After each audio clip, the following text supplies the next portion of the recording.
bem-vindos para a terceira e última aula sobre a Primeira Guerra Mundial. Para isso, vamos começar com uma breve revisão.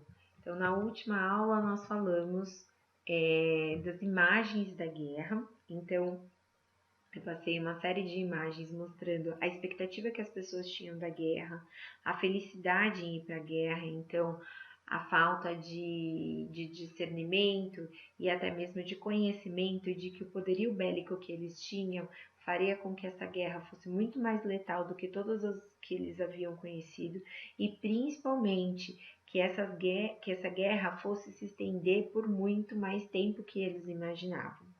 Depois falamos sobre a união das forças, ou seja, Tríplice Entente, Tríplice Aliança, o fato de que foram organizações e junções que aconteceram antes do período de guerra, né? Então elas aconteceram por interesses comerciais e foram levadas até o período da guerra.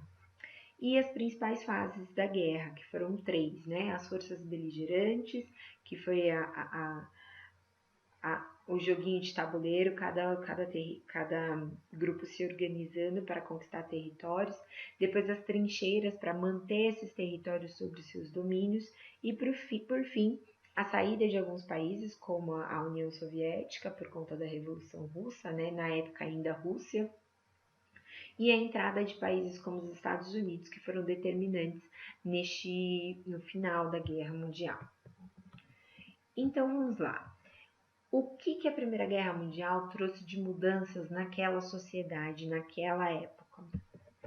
Primeiro, ela trouxe uma economia voltada para a guerra. Então, tudo que era produzido, pensado e realizado era feito num sentido de atender a guerra. Ou seja, eu tinha muitas indústrias que pararam de funcionar, muitos produtores agrícolas que deixaram de produzir. E então eu fazia uma economia que era voltada para suprir o necessário para se manter a guerra. Depois, as mulheres do mercado de trabalho. Então, neste momento histórico, a gente começa a ter uma participação feminina gigantesca, porque a grande maioria dos homens foram para o fronte, foram para a guerra. Então, essas mulheres passaram a assumir as funções nas indústrias e, inclusive, funções na produção bélica. A escassez de alimentos, é óbvio, eu tenho uma quantidade enorme de países que são palco da guerra, ou seja, estão sendo destruídos, bombardeados, eles não têm sequer homens ou pessoas para cultivar a terra, logo eles vão precisar comprar todo o alimento que eles necessitam, e isso vai fazer com que eu tenha uma demanda muito grande de pessoas comprando alimento e uma produção pequena deste alimento, trazendo a escassez do alimento. E por fim, o aumento dos preços. Se eu tenho muita gente procurando uma única coisa, essa única coisa vai começar a subir o preço, a lei da procura e da oferta, é tipo o teste do Covid, né? Então, quando eu tinha poucos laboratórios oferecendo, eu conheci pessoas que pagaram quase R$500 para fazer um teste. Então, é a lei brutal do capitalismo. E só para a gente ter uma noção, eu trouxe algumas imagens que mostram as mulheres trabalhando neste período, que é uma das principais mudanças. Porque a partir daí, as mulheres elas começam a ter a possibilidade de começar a reivindicar os seus direitos, né? Então, começar a reivindicar o seu espaço, não só como uma doméstica, como uma dona de casa, doméstica no sentido de dona de casa, no sentido da função do trabalho, né? Não somente ser do lar, ser esposa, como ser alguém dentro do mercado de trabalho, ter uma vida fora disso tudo. E aí a gente tem elas construindo o poderio bélico, né? Então, armas e tudo mais, munições, estava tentando achar a palavra. Aqui são bombas produzidas por elas. Aqui contando bala para munição. E por fim, nas indústrias, né, de tecido e tudo mais.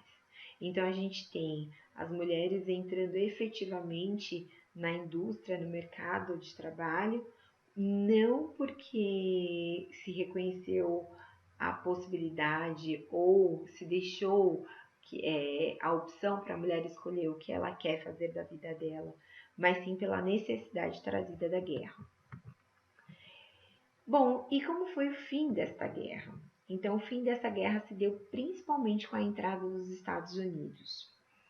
Por quê? Porque os Estados Unidos estavam do outro lado do oceano, sem ser atacado, sem ter seu território destruído e ganhando muito dinheiro, fornecendo armamentos, poderio bélico para ambos os lados. Então ele vendeu muitas armas, ele vendeu muito alimento, ele vendeu muita munição, ele vendeu tudo que todas as partes envolvidas da guerra precisavam. E depois de que esses países já estavam super destruídos, ele entra do lado da Tríplice Entente e, com uma força enorme, de uma nação que não estava envolvida inicialmente na guerra, então ele tem seus soldados descansados, um poderio bélico significativo, um cenário de devastação e de exércitos muito cansados, e consegue finalmente encerrar com essa guerra a favor da Tríplice Entente. Então o armistício é assinado em 11 de novembro de 1918. O que é o armistício? É um tratado de paz. Então, é um tratado onde as partes envolvidas desse confronto assinam e concordam com a paz, com o fim desse confronto, né? Então, aqui eu coloquei a imagem de um jornal, de uma manchete de um jornal de Lisboa da época, e fotos e imagens dos soldados comemorando finalmente o fim desta guerra. Qual é a grande sacada da Primeira Guerra Mundial? A grande sacada da Primeira Guerra Mundial é que ela é fundamental para se ter a Segunda Guerra Mundial.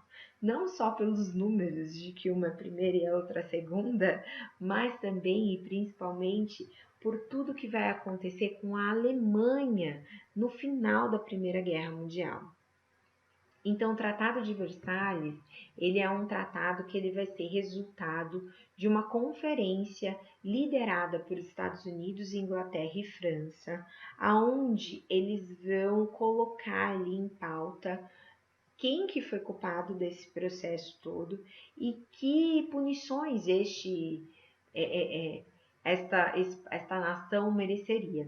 E aí, como a Alemanha foi a nação que perdeu dentro deste processo, a Alemanha é que vai ser a grande culpada de tudo. Então, no Tratado de Versalhes, eles vão prever a retirada total das tropas alemãs, devolver o material, devolver para as nações que foram vitoriosas materiais não é roubados, mas os materiais que foram destruídos, enfim, fazer como se fosse uma indenização destes materiais, a indenização financeira dos territórios que eles atacaram, reduzir o seu poderio militar, ou seja, ela ainda ficaria proibida de desenvolver e de aumentar o poderio militar que ela tinha na época, e devolver imediatamente a região da Alsácia-Lorena para a França, que foi uma das regiões que geraram um estopim lá atrás. Na aula retrasada nós falamos sobre isso.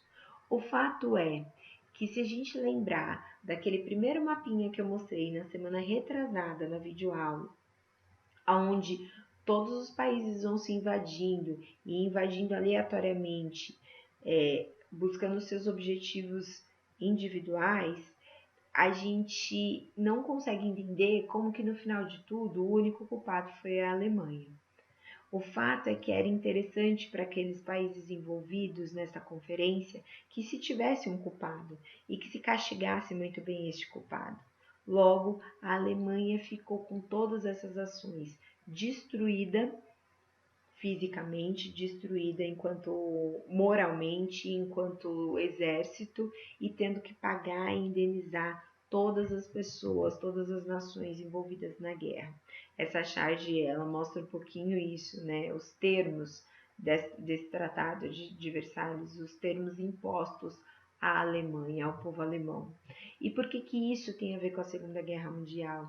porque é nesse cenário de fragilidade da sociedade alemã, de destruição, de necessidade de se reerguer, que vai surgir e emergir um carinha que fala muito bem, que tem uma ótima retórica e que convence toda a nação alemã que o culpado deles estarem nessa situação são outros países e principalmente alguns nichos específicos da sociedade e que eles podem sim se tornar uma grande potência, massacrando outras nações e principalmente constituindo a raça ariana.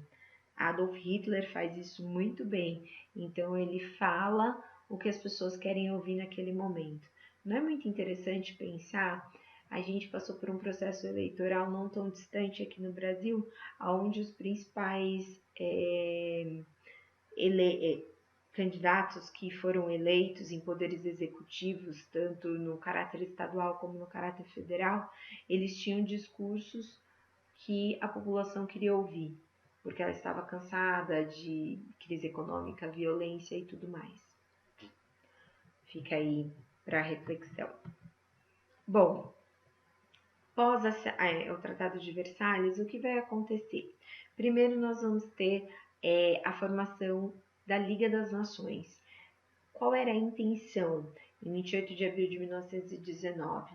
Era que, através desta Liga das Nações, não houvessem mais confrontos. Então, ou conflitos do tamanho do conflito da Primeira Guerra Mundial. Então, a ideia da Liga das Nações era que tivesse uma possibilidade de mediar esses conflitos, buscando preservar a paz armada, né? Então todos teriam seu poder bélico, mas ninguém apertaria o botão, vamos dizer assim, e não deixar que acontecesse outros confrontos. Obviamente, percebemos que isso não deu certo, não é à toa que temos a Segunda Guerra Mundial.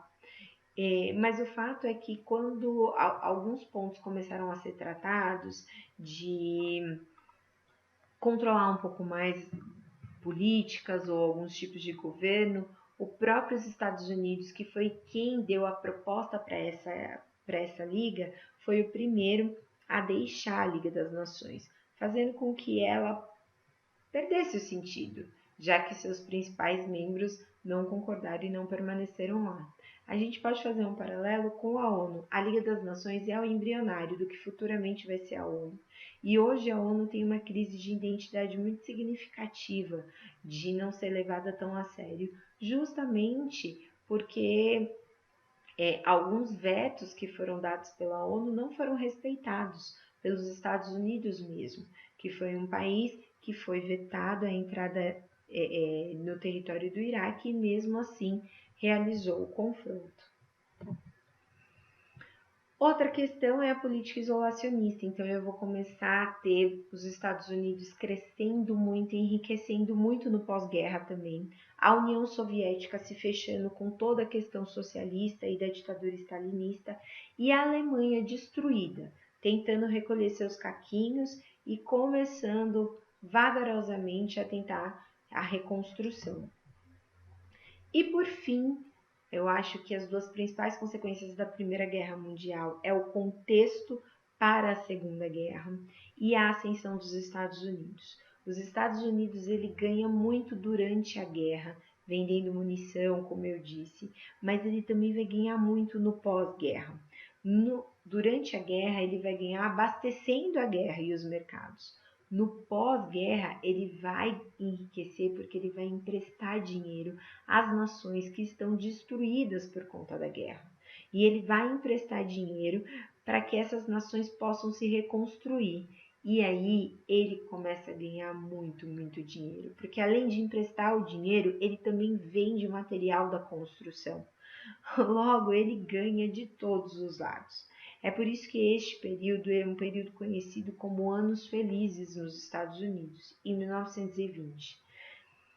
O que nós vamos ver depois? Que os Estados Unidos não soube a hora de parar, o que vai gerar a crise de 29, a quebra da Bolsa Americana. Mas falamos disso a semana que vem. Espero que vocês tenham entendido. Esta semana não teremos tarefa, mas sim fórum. E qualquer dúvida é só me procurar ou mandar mensagem. Beijo, até a próxima aula.